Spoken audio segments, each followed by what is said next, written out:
வணக்கம்,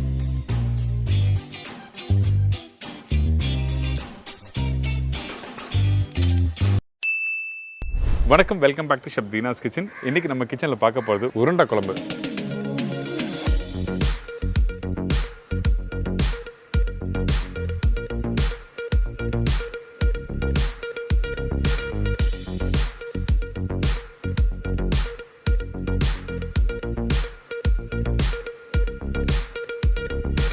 இதோட உருளைக்கிழங்கு சிப்ஸ் எப்படி பண்ணுறது பார்க்க போகிறோம்.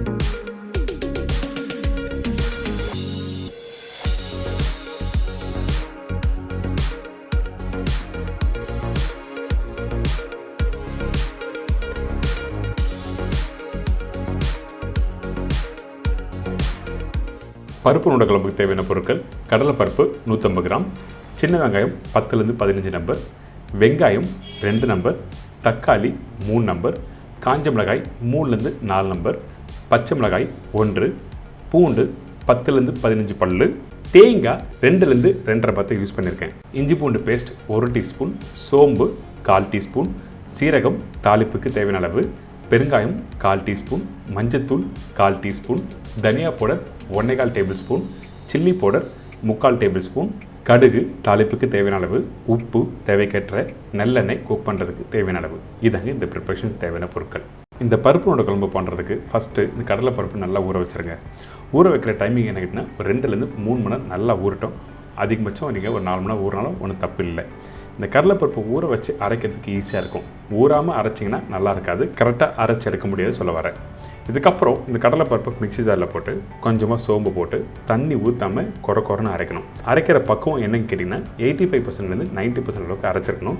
சின்ன மிக்ஸி ஜார் இருந்ததுன்னா ஒரு ஸ்பூனை போட்டு நல்லா மிக்ஸ் பண்ணிவிட்டு அதுக்கப்புறம் அரைக்க ஆரம்பிங்க. சில பேர் நல்லா அரையில் சொல்லிட்டு தண்ணி ஊற்றிடுவாங்க. அப்படி பண்ணாதீங்க, தண்ணி ஊற்றாமல் அரைக்கணும். அது ரொம்ப ரொம்ப இம்பார்ட்டன்ட்.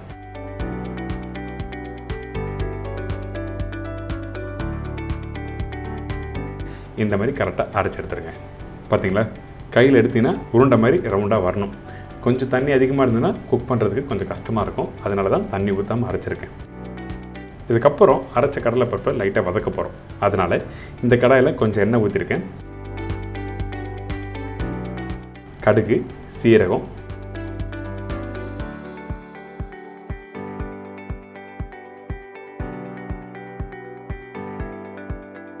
பச்சை மிளகாய் போட்டிருக்கோம். இந்த இடத்துல சோம்பு வேணுன்னா கொஞ்சமாக சோம்பு போட்டுக்கலாம், ஒன்றும் தவறு எதுவுமே இல்லை. இதுக்கப்புறம் பொடிசாக கட் பண்ணி வச்சுருக்க சின்ன வெங்காயம் இந்த இடத்துல மட்டும் யூஸ் பண்ணுறேன். இதுக்கப்புறம் பச்சை கருவேப்பிலை, கொஞ்சம் உப்பு, மஞ்சத்தூள், பெருங்காயம் இதெல்லாம் போட்ட பிறகு அந்த எண்ணெயிலே நல்லா மிக்ஸ் பண்ணுங்கள்.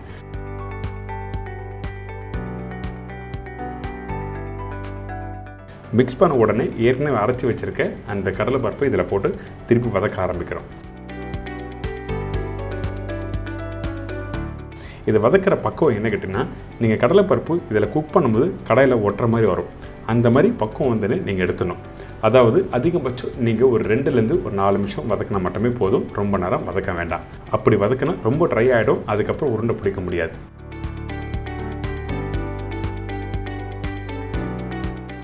இப்போ பார்த்தீங்களா, அந்த கடாயில் கொஞ்சம் ஒட்டுற மாதிரி இருக்குது. அந்த டைமில் கொஞ்சம் கொத்தமல்லி போட்டு மிக்ஸ் பண்ணி எடுத்துட வேண்டியதான்.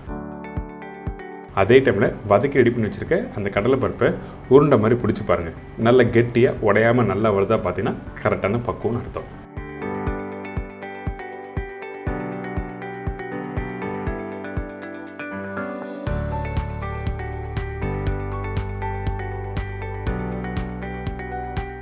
இப்போ இதே மாதிரி எல்லா உருண்டையும் ரெடி பண்ணி வச்சுருக்கேன். நீங்கள் குழம்பு தாளிக்கிறதுக்கு முன்னாடி இந்த மாதிரி உருண்டை ரெடி பண்ணி வச்சுருங்க. உருண்டை ரெடி பண்ணி முடித்த பிறகு சில பேர் இட்லி சட்டியில் போட்டு வேக வைப்பாங்க. அப்படி பண்ணுறது தவறு எதுவுமே இல்லை. ஆனால் அந்த உருண்டையில் அந்த டேஸ்ட் வராது. அதனால தான் குழம்பு தாளித்து அதிலே போட்டு வேக வைக்கணும்னு சொல்கிறேன். இதுக்கப்புறம் மண்சட்டியில் வந்து கொஞ்சம் எண்ணெய் ஊற்றிருக்கேன், கடுகு போட்டிருக்கேன்,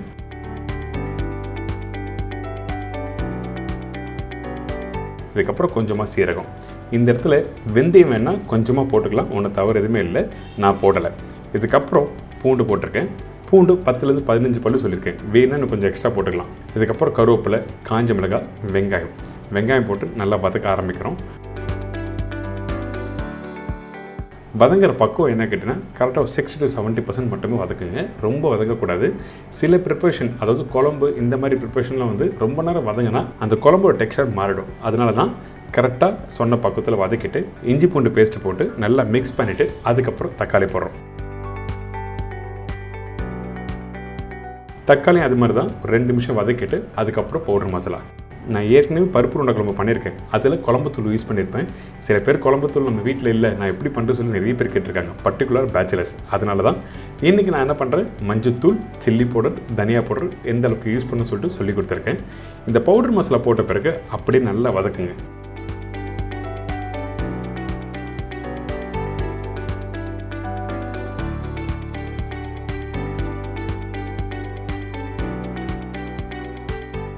வதக்கிட்டு அதுக்கப்புறம் தேவையான தண்ணி ஊற்றி நல்லா கொதிக்க விடுறோம்.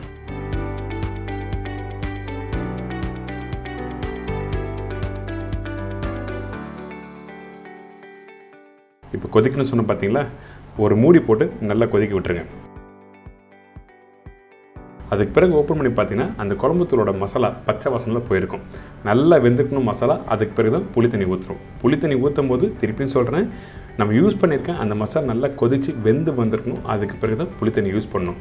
நீங்கள் அப்படியே புளி தண்ணி வேகாமல் போட்டிங்கன்னா அந்த குக் பண்ணுற டைமிங் அதிகரிக்கும், அதே டைமில் வந்து டெக்ஸ்சரும் மாறிடும். அதனால தான் மசாலா வெந்த பிறகு புளி தண்ணி போட்டு திருப்பி குக் பண்ணுறோம். குக் பண்ணி முடித்த பிறகு இங்கே தேங்காய் யூஸ் பண்ணுறேன். தேங்காய் 2லேருந்து 2.5 பத்து யூஸ் பண்ணியிருக்கேன். அந்த தேங்காய் யூஸ் பண்ணும்போது ரொம்ப அரைச்ச தேங்காய், கெட்டியான தேங்காய் யூஸ் பண்ண வேண்டாம். கொஞ்சம் தண்ணியாக பாலாக யூஸ் பண்ணால் ரொம்ப நல்லாயிருக்கும். எதுக்காக கேட்டினா, இந்த குழம்பு கொதிக்க கொதிக்க கெட்டியாகிடும். கெட்டியானால் என்னாகும், அந்த பருப்பு உருண்டை போட்டு வேக வைக்கும் போது சீக்கிரமாக நல்லா வெந்து வராது. கிரேவி தண்ணியாக இருந்தால் தான் உங்களுக்கு உடையாமல் நல்லா வரும். அதனால தான் தண்ணியாக ஊற்றணும்னு சொல்கிறேன். தேங்காய் பால் நான் யூஸ் பண்ணுறது, தேங்காய் பாலும் யூஸ் பண்ணியிருக்கேன், தேங்காய் பேஸ்ட்டும் யூஸ் பண்ணியிருக்கேன். ஆனால் நீங்கள் வீட்டில் பண்ணும்போது தேங்காய் பால் யூஸ் பண்ணால் உங்களுக்கு நல்லா நீட்டாக வரும். தேவையான தண்ணி ஊற்றி திருப்பி அந்த தேங்காய், அந்த புளி, அந்த மசாலா நல்லா கொதிக்க விட்டுருக்கேன். கிரேவி பார்த்தீங்களா, இந்த மாதிரி தான் தின்னாக இருக்கணும். இதுக்கு பிறகு நம்ம என்ன பண்ணுறோம், ஏற்கனவே ரெடி பண்ணி வச்சுருக்க அந்த உருண்டையை 1 by 1 போட்டு நல்லா வேக விடுறோம். அதே டைமில் இன்னொரு முக்கியமான விஷயம் சொல்கிறேன். இந்த மாதிரி பருப்பு உருண்டை குழம்பு பண்ணும்போது அகலமான பாத்திரம் யூஸ் பண்ணுங்கள். கொஞ்சம் சின்ன பாத்திரமாக யூஸ் பண்ணிங்கன்னா என்ன கேட்டிங்கன்னா, ஒன்றுக்கு மேலே அந்த உருண்டை வைக்கும்போது உடைய ஆரம்பிக்கும். அதனால தான் நல்லா அகலமான பாத்திரம் யூஸ் பண்ணு சொல்கிறேன்.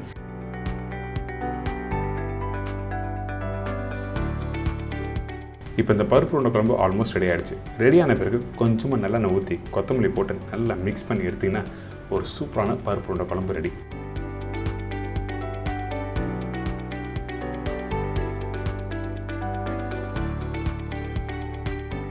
பார்த்தீங்களா, அந்த பருப்பு உருண்டை குழம்பு உடையாமல் நல்லா அருமையாக வந்திருக்கு.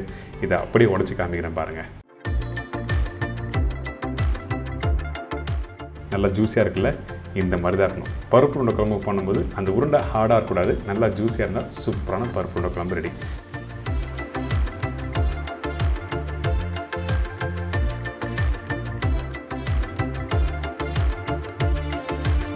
இதோட உருளைக்கிழங்கு சிப்ஸ் எப்படி பண்ணுறது பார்க்க போகிறோம். சிப்ஸ் உருளைக்கிழங்கு 1/2 கிலோ, உப்பு தேவைக்கேற்ற, ஆயில், குக் பண்ணுறதுக்கு தேவையான அளவு.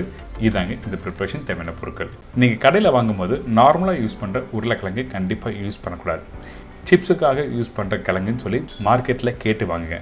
அப்படி இல்லையா, உங்கள் வீட்டு பக்கத்தில் இருக்க சிப்ஸ் கடை இருக்குல்ல, அந்த கடையில் போய்ட்டு நீங்கள் 1/2 கிலோ சிப்ஸுக்காக யூஸ் பண்ணுற உருளைக்கிழங்குன்னு சொல்லி கேட்டு வாங்கினா கண்டிப்பாக தருவாங்க. நிறைய பேர் தரமாட்டாங்க, பட் ரிக்வெஸ்ட் பண்ணுங்கள். இந்த கிழங்கை நீங்கள் நார்மலாக வாழைக்காய் பஜ்ஜி செய்வீங்கள்ல, அதே மாதிரி சீவணும். சீவிட்டு எடுத்திங்கன்னா நல்லா மெலிசாக இருக்கும். இந்த உருளைக்கிழங்கு இந்த மாதிரி மெலிசாக சீவி இருக்கணும். அப்போ தான் ஆயில் ஃப்ரை பண்ணும்போது கரெக்டாக இருக்கும். ஃப்ரை பண்ணுறது 2 விதமாக ஃப்ரை பண்ண போகிறோம். நான் இப்போ வந்து டேரெக்டாக எண்ணெய் கடை சூடாக இருக்குல்ல, இந்த சூடான எண்ணெய் கடையில் அப்படியே டேரெக்டாக வந்து ஸ்லைஸ் பண்ணி போடுறேன். இந்த மாதிரி போடும்போது கொஞ்சம் அந்த ஆவி மேலே வரும். அந்த டைமில் கை சூட ஆரம்பிக்கும். உங்களால் முடிஞ்சால் இந்த மாதிரி பண்ணுங்கள். அப்படி இல்லைன்னா நீங்கள் நல்லா ஸ்லைஸ் பண்ணிவிட்டு அதுக்கப்புறம் எண்ணெயில் 1 by 1 ஃப்ரை பண்ணலாம்.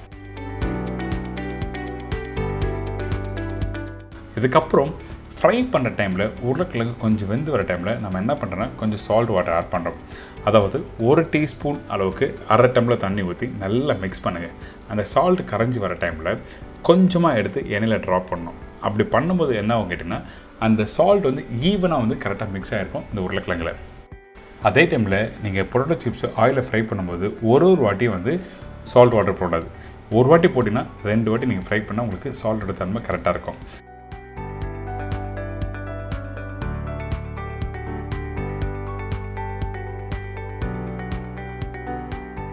இப்போ ஃப்ரை பண்ணதை நல்லா கிறிஸ்பியாக அப்படி இன்னொரு பிளேட்டில் எடுத்து வச்சுருங்க.